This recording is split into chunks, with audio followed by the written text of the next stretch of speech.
Super Retro Force.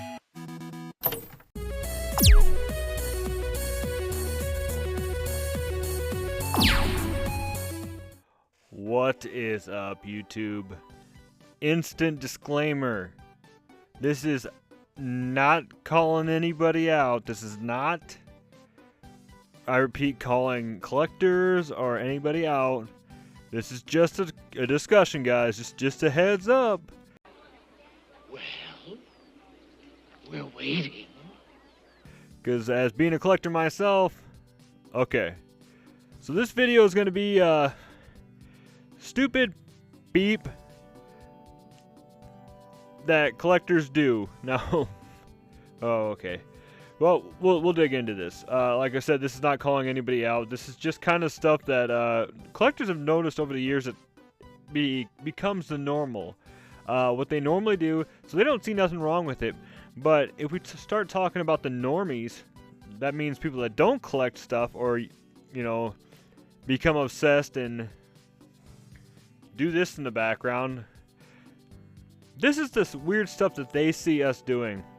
Now, I'd like to think there's a couple of people that have actually reached out to me and talked about stories that they know about that collectors have done. So I thought this would be kind of a fun little video to do.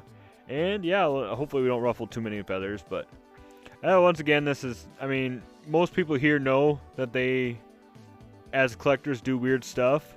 But like I said, because the only reason, I'll just go into this just a tiny bit before we start.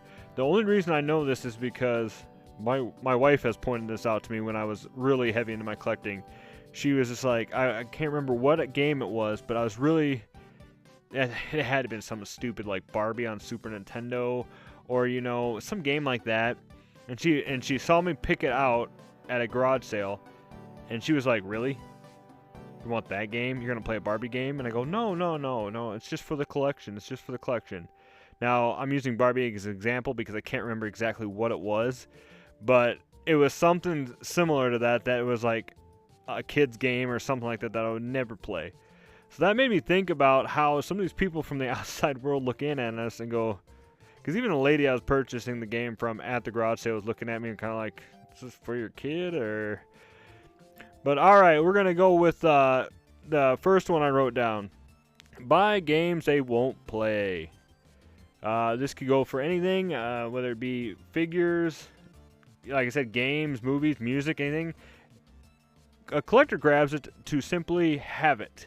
They might not play with it, they might not use it, they just have it to look at.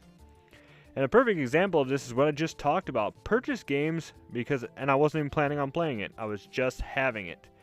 And this is very common. Everybody sees this all the time. And that's why a lot of times collectors get called hoarders. Because people look in and be like, okay, why do you have this stuff? You know, you have too much of this stuff. Why do you have this stuff? Do you even play this? I really hope that you're not playing Piglet's Big Adventure on PS2 and claiming that it's a Souls-like game. Or it's dark for some reason. Which everybody's doing right now. Let's see here. Number 2. Oh, jeez. Spend hundreds and thousands of dollars on stuff. Oh, so most of the time when people are planning on spending hundreds and thousands of dollars on stuff, it's usually a big purchase. A house, a vehicle, a motorcycle, you know, stuff, repairs on stuff. It's never, hey, I saw Earthbound today and I spent about $300-400 on it.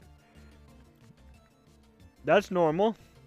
People are going to look at you and be like, you spent $300-400 on a freaking game?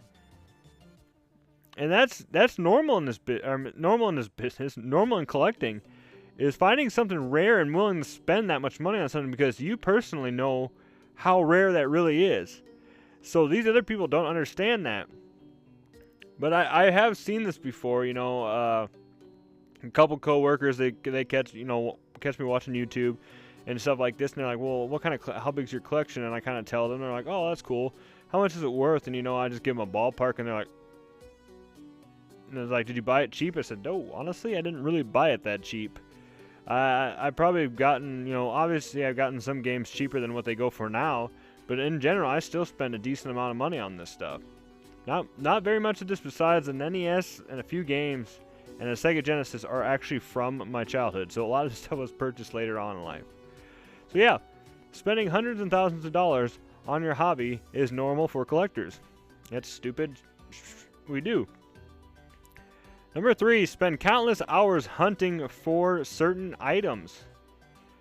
Oh my god. Okay, so I can relate totally to this.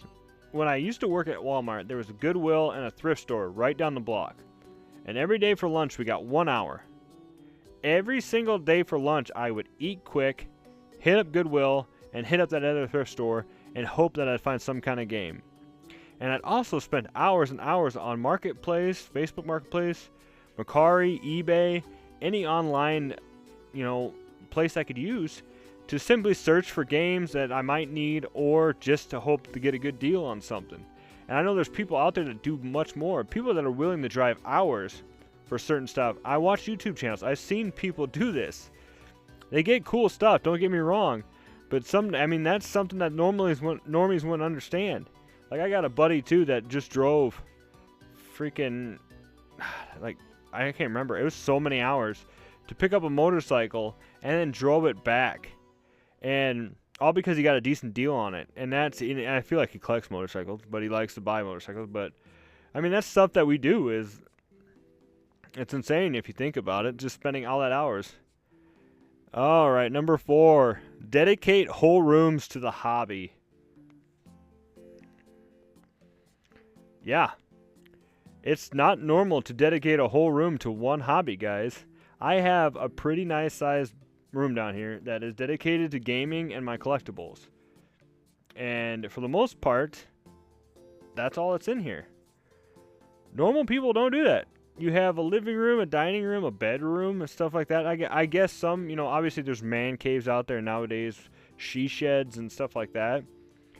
But a lot of times that's kind of not similar. Man caves it's usually everything that the man likes in there. Don't get me wrong, but we dedicate whole rooms to preservation and just having to be surrounded by our hobby. And that's not normal. That's not stuff that normal people do. Yeah, granted, you make your house a home. You put decorations up. You put your kid's picture up. You get certain items for decoration. That's normal. But having, every box for a PlayStation up to whatever, collecting energy drinks simply because they have video game characters or anime characters on there that you like.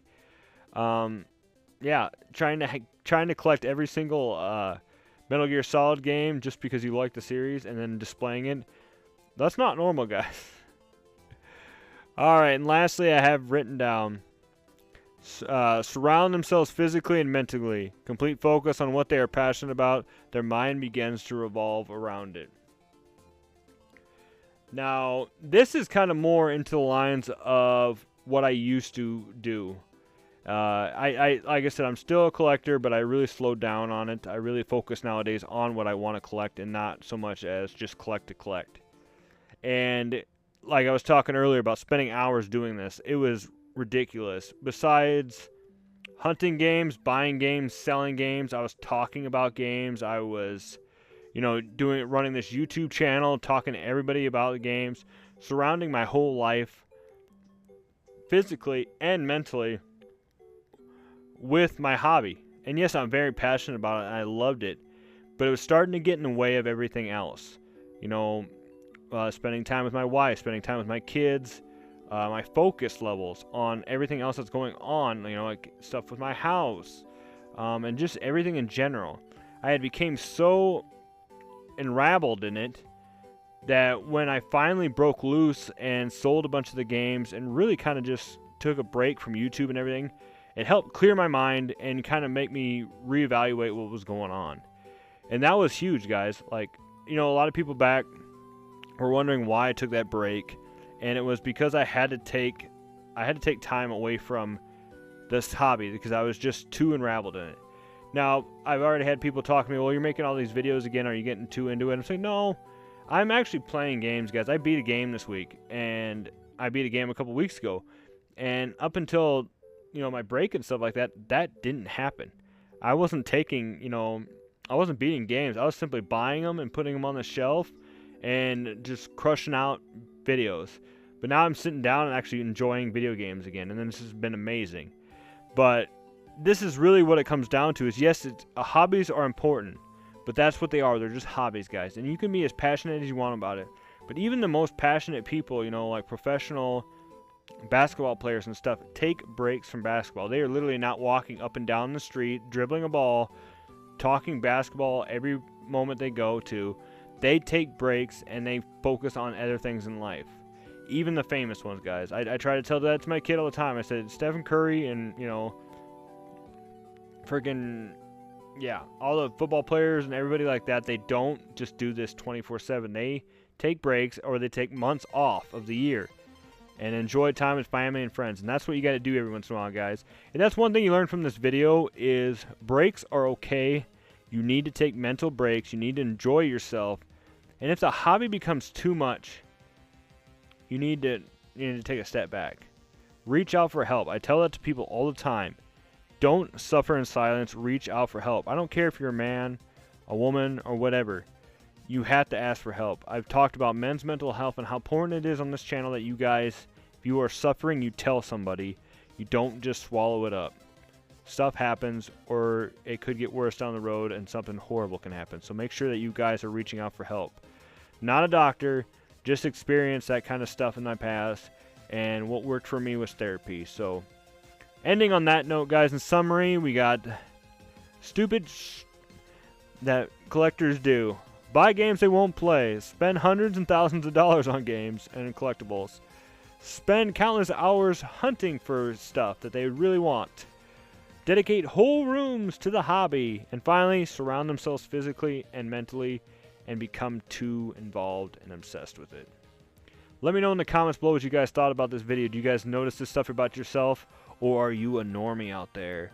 Or have you ever had anybody talk about this stuff to you? It's just like I said with my story, buying that game and being like, really, you bought that game? I honestly think it was for the Wii or something like that, because I was trying to get a bunch of Wii games. Because you know, my justification was I had a young boy at home that could play them. So, but that being said, guys, thank you so much for watching. As always, stay retro, my friends, and we will see you in the next video. God bless. Stay classy, guys. If you need help, ask for help. I'm serious about that. All jokes aside, ask for help, guys. Peace out. Super Retro Force.